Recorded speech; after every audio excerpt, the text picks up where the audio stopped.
السلام علیکم میرے معزز اور قابل احترام بہن بھائیوں۔ بیوی کو پیار سے کیسے نوازا جائے۔ ایک والد کی اپنے بیٹے کو شادی کے وقت وصیت۔ بیٹے، تم اپنی بیوی کو یہ 10 خوبیاں دو گے تو ہی اپنے گھر میں خوش رہو گے۔ ان کو یاد رکھو اور ان پر عمل کرو۔ پہلی اور دوسری بات، عورتیں محبت اور پیار کی خواہشمند ہوتی ہے اور وہ محبت کا اظہار سننا پسند کرتی ہے۔ اس لیے اپنی بیوی سے محبت کے اظہار میں کبھی بخل مت کرو۔ اگر تم بخل کرو گے تو تمہارے اور اس کے درمیان فاصلہ پیدا ہوگا اور محبت میں کمی آ جائے گی۔ تیسری بات، عورتیں سخت اور حاکمانہ شوہر کو ناپسند کرتی ہے اور نرمی سے کام لینے والے شوہر کو زیادہ اہمیت دیتی ہے۔ اس لیے ہر موقع پر اعتدال رکھو، کیونکہ یہی محبت کو بڑھانے اور امن و سکون کے لیے بہتر ہے۔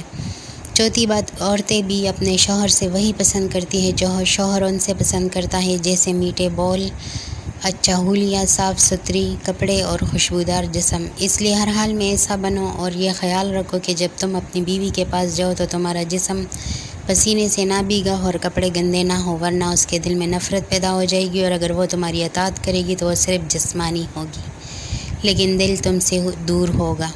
پانچویں بات، گھر عورت کی سلطنت ہوتی ہے، جہاں وہ خود کو ملکہ سمجھتی ہے اور اپنی طاقت کو محسوس کرتی ہے۔ اس سلطنت کو کبھی مت گراؤ اور اسے اپنے تخت سے نہ ہٹاؤ۔ اگر تم نے ایسا کیا تو وہ تم سے نفرت کرے گی، کیونکہ کوئی بھی شخص اپنے اقتدار کا دشمن برداشت نہیں کرتا۔ چھٹی بات، عورت اپنے شوہر کو بھی چاہتی ہے اور اپنے خاندان کو بھی، اس لیے اپنے آپ کو اس کے خاندان کے مقابلے میں مت رکھو۔ اگر وہ تمہیں اپنے خاندان پر ترجیح دیتی بھی ہے تو وہ دل میں ہمیشہ ایک کشمکش میں مبتلا رہے گی جو تمہاری زندگی کو متاثر کرے گی۔ ساتویں بات، عورت کو ٹیڑھی پسلی سے پیدا کیا گیا ہے اور یہی اس کی خوبصورتی اور کشش کا راز ہے۔ یہ کوئی عیب نہیں، جیسے کہ حاجب بہوے کا خم اس کی زینت ہے۔ اگر وہ کوئی غلطی کرے تو اس پر سختی نہ کرو کہ اسے سیدھا کرنے کی کوشش میں اسے توڑ دو، کیونکہ اس کا ٹوٹنا طلاق ہے، اور اگر اسے چھوڑ دو تو اس کا ٹیڑھ اور بڑھ جائے گا، لہٰذا اس کے ساتھ درمیانی رویہ اپناؤ۔ آٹھویں بات، عورتیں اکثر احسان بھول جاتی اور کسی ایک غلطی پر کہتی ہے کہ تم نے کبھی کچھ اچھا نہیں کیا۔ اس فطرت کی وجہ سے اسے ناپسند نہ کرو، کیونکہ اگر تم اس صفت سے ناراض ہو تو اس کی دوسرے چیز صفات کو پسند کرو۔ نویں بات، عورت بعض اوقات جسمانی اور ذہنی کمزوری کے مراحل سے گزرتی ہے، جیسے حیض اور نفاس کی حالت میں اللہ تعالیٰ نے اس سے بعض فرائض ساقط کر دیے ہیں، اس لیے اس دوران اس سے اپنے مطالبات اور توقعات کم رکھو اور اس کے حالات کو سمجھو۔